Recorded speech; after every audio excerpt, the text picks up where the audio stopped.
Agi, vrei să adaugi ceva? Da, foarte scurt, tot experiență de azi. Ne-am oprit într-o parcare și a venit un domn să ne ceară niște analgezice pentru cap.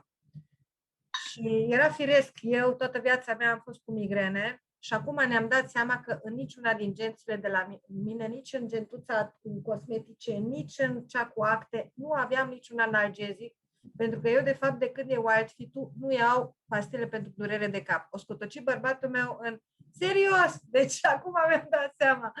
O scotoci bărbatul, deci e imposibil să nu ai. Păi mereu ai. Păi uite că nu mai am. Păi dar de când nu mai ai? Păi nu știu, tu de când ai luat? Păi nici eu n-am mai luat. Deci nu ne-am dat seama că n-am mai cumpărat analgezic. Eu sunt o migrenoasă așa. Și acum când a vorbit colega, Gabi, Erai o migrenoasă. da, 20 de ani, 20 de ani m-am chinuit cu migrena.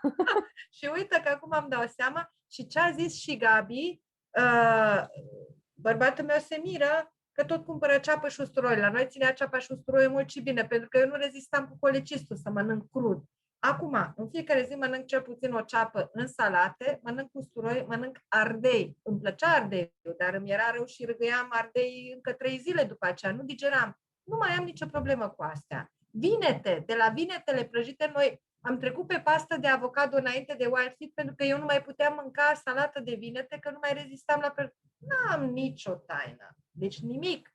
Am întinerit. Cred că începe pe dinăuntru să întinerească corpul. Deci chiar foarte fain. Am uitat să vă zic. Atât am vrut. Super, foarte, foarte frumos asta.